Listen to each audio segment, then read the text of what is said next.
Hey everyone, and welcome back for another deep dive. Today we're looking at Jake Paul versus Mike Tyson. I mean, on paper, it was the ultimate clash, right? YouTuber turned boxer going up against a straight-up legend. A clash of generations, clash of styles. But even before the first bell, there was this feeling like something just wasn't quite right. And after the fight, well, let's just say that feeling intensified. So we've got articles, reactions from all over the boxing world, even rumors of a no uppercut clause floating around out there. And we are going to get to the bottom of this whole thing. Was this a real fight or was this a carefully orchestrated show? Yeah, let's jump right into it. Let's do it. I think the best place to start is probably with the fight itself. I mean, Paul won pretty decisively, which, given the age difference, wasn't a total shock. But the way he won and some of the stats from the fight, they've got a lot of people talking, scratching their heads. Yeah, like the fact that Tyson, Iron Mike, the king of the knockout, only landed 18 punches the entire fight. I mean, 18 punches, that's not a lot, especially Right. for Tyson. And then you look at the judges' scorecards, 80-72, 79-73, 79-73, all for Paul. Makes you wonder what was really going on in that ring. Yeah, those scores definitely point to a one-sided fight, which for a lot of people just didn't match up with Tyson's reputation. Huh? And I think to really unpack why this fight's causing so much debate, we got to talk about the uppercut. Oh, yeah, you got So anyone who isn't super familiar with boxing, the uppercut's that punch that comes from below often catches an opponent off guard.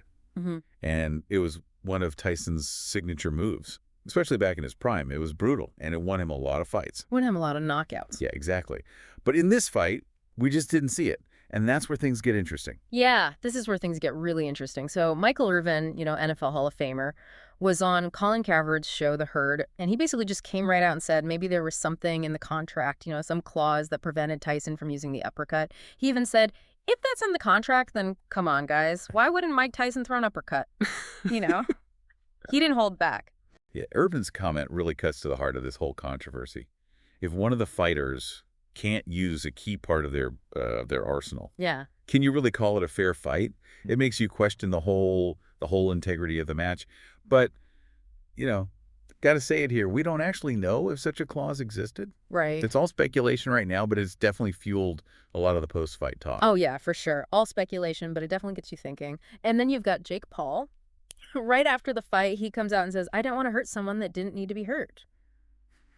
Which, on the surface sounds respectful enough. But knowing Paul and the way he is, you got to wonder if it wasn't more about protecting his image, keeping that whole unstoppable thing going. Oh, for sure. It all comes back to his brand. I mean, think about it. His whole career is built on defying expectations. And beating Tyson, even an older Tyson, adds to that. Oh, definitely. But going too hard, maybe even knocking out a legend like Tyson, that could backfire. Turn off some fans, maybe hurt his chances of getting those big money fights in the future. So was he really being respectful? Or was it a calculated move? And what about that bow? The bow right before the final bell, what was that about? I mean, really, was he trying to show respect or was that a little wing to the controversy? Yeah, I mean, that bow, it's really up for interpretation. It could be genuine. It could be part of the whole show. I mean, it's classic Jake Paul. Keep everyone guessing. Totally. And you know what? Speaking of keeping people guessing, a lot of the boxing experts are now saying this should be the end for Tyson. Like, he should hang up the gloves and move into coaching or something. Yeah, I think there's definitely this feeling out there that Tyson's legacy is at stake. I mean, he's a legend, no doubt about it.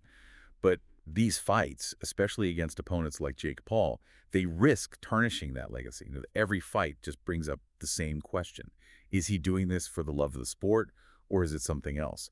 And for some people, this fight with Paul, it kind of answered that question. Yeah, and then you have Nico Ali Walsh, Muhammad Ali's grandson, coming out swinging. He didn't hold back, called Paul an embarrassment to the sport, said he was choosing spectacle over genuine competition. And, his words carry a lot of weight, not just because he's a rising boxer, but because of that connection to boxing royalty. I mean, it really highlights the tension between, those who want to preserve the traditions of boxing and those who see it as a platform for entertainment and self-promotion. Yeah, it's like this battle between the old guard and the new guard, and this fight really brought that battle to the forefront. It definitely did. All right, so we've got this clash of personalities, this clash of values, and all these questions swirling around this fight. But the big question, the one everyone wants answered, is was it rigged? Yeah, that's the million-dollar question, isn't it? Yeah, And I think, before we go any further, we got to be clear. We don't have any concrete evidence of a fix. right. But when you look at everything we've talked about, the low punch count, Hmm. the speculation about the no uppercut clause, Yeah. Paul's comments after the fight, it's easy to see why some people are suspicious. Yeah, it all adds up to a pretty compelling narrative. Even Colin Cowherd, and he's not exactly known for holding back his opinions, That chimed in and said, by the fifth round, Jake Paul had a chance, and I wonder if he said, I'm not going to humiliate him. Like, did that really It happen? really gets to the heart of it, right? Yeah. Was there a moment where Paul decided to let up, maybe out of respect for Tyson? Maybe Ah, because the script called for it? And if so, what does that say about the fight? yeah. It makes you wonder what fans are really watching. Is it a genuine athletic competition, or is it a performance? It's a slippery slope, isn't it? Like, if fans start to think all these big fights are predetermined, it could really damage their trust in the sport. Oh, absolutely. And it's not just about the fans either. Think about the fighters who are working their way up, putting in the blood, sweat, and tears. If the big fights are seen as rigged, it devalues all their hard work. It raises a lot of questions about where the line is between putting on a show and keeping the integrity of the sport intact. Yeah. Where do you draw that line? It's a tough one. It's a complex issue. It really is. And I think it's something we need to be talking about openly and honestly. Hmm. This Paul Tyson fight, all the controversy, the speculation, it's brought all these issues to the surface. It's forcing us to ask ourselves, what do we want boxing to be? Yeah. I mean, do we want it to be about pure athletic competition? Or are we okay with it becoming more like professional wrestling, where the outcomes are already decided and it's all about the entertainment value? That's the debate we need to be having. And it's not just about boxing either. It's a question that applies to other sports too. Oh, yeah, absolutely. As technology changes, media evolves, the lines between sport and entertainment are getting blurrier. We're seeing it in esports and MMA, even in basketball and football. The focus on spectacle, on creating these viral moments, it's changing the way we experience sports. And with that shift comes a whole new set of questions about ethics. How much manipulation is acceptable? At what point does entertainment overshadow the competition itself? Yeah, tough questions. Tough questions, and I don't think there's one right answer. So where does all this leave us? I mean, we've got this fight, the Paul Tyson fight, which has sparked this much bigger conversation about boxing and the role of entertainment in all sports, really. Yeah, we've looked at the reactions, the Ali family's perspective, the rigging allegations. Now we're grappling with these larger implications. It's complicated, it's messy, and I think it's safe to say this fight's going to have a lasting impact on the sport. Yeah, it's a turning point for sure. But here's what I'm wondering. What do you think about all this? If you could ask Jake Paul or Mike Tyson one question about this fight, what would it be? Would you want to know if there was a no uppercut clause? Why Tyson seems so hesitant? What's your burning question? We're all ears. And while you're thinking about that, think about any other deep dives you want us to tackle. We're always looking for interesting topics, controversial events, anything that gets people thinking and talking. Yeah, but we love a good challenge. We do. We love to dive deep. But before we go, there's one more angle I think we should explore. You know, we've talked about the potential downsides of this fight, the questions it raises about the future of boxing. But what if, and hear me out on this, what if this whole thing, even with all the controversy, could actually be good for boxing? Okay, I'm listening. How could a fight that so many people see as damaging to the sport, how could it actually be beneficial? Well, think about how many people tuned in to watch this fight. People who maybe don't normally follow boxing. That's true. I mean, this fight was everywhere. My social media was blowing up. Exactly. And that's where the potential upside is. Could this kind of spectacle, even with all its baggage, actually bring new fans to the sport? You're saying the controversy, the questions about whether it was rigged, the personalities involved, you're saying all that actually brought more attention to boxing. It's definitely a possibility. Remember, boxing has always had these larger-than-life figures. Muhammad Ali, he wasn't just a boxer, he was an icon. He brought a whole new level of attention to the sport.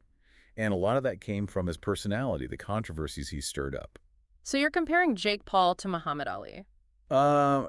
Maybe not in terms of skill or legacy, of course, but in terms of their ability to capture the public's imagination, to bring new eyes to boxing. I think there's some interesting parallels. Paul, with his YouTube fame, his self-promotion, he's tapped into this younger audience, the social media generation, people who might not otherwise be interested in boxing. And maybe some of those viewers will stick around. They might start following other fighters, learning the techniques, appreciating the athleticism and the strategy of a real boxing match. That's the hope, right? That this wave of interest, even if it was sparked by spectacle and controversy, it could translate into a genuine appreciation for the sport itself. So maybe this isn't the death of boxing, like some people are saying. Maybe it's more of an evolution. Evolution, I like that. Boxing has always adapted, found ways to stay relevant. And this new generation of fans, even if they come for the drama, they could be a catalyst for change, for positive change. It's an interesting way to look at it. It's easy to focus on the negative, the potential damage this fight might have caused. Right. But it's important to see the potential benefits, too. Absolutely. That's what we always encourage here on the Deep Dive. Critical thinking, looking at all sides of an issue. It's not always black and white.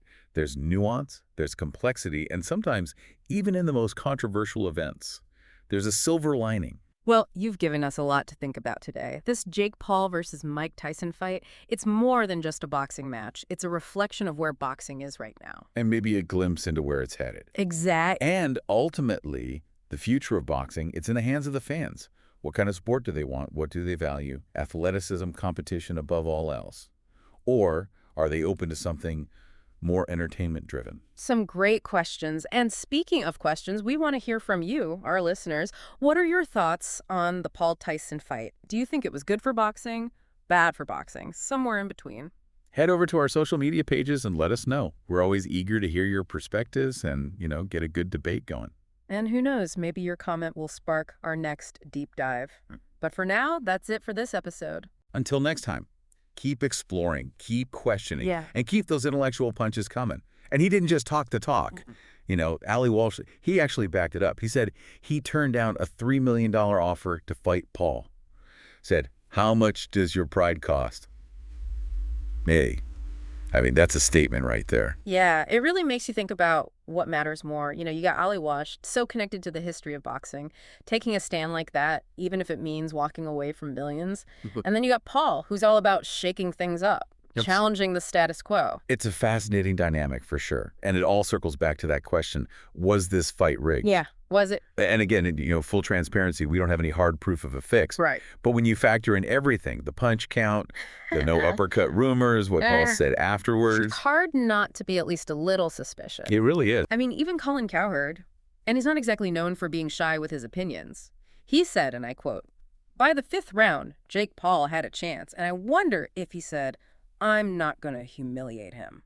Like, wow, did that actually happen? That quote, it really gets at the core of this whole thing, doesn't it? Mm-hmm. Was there a moment where Paul decided to ease up out of respect because of some prearranged agreement?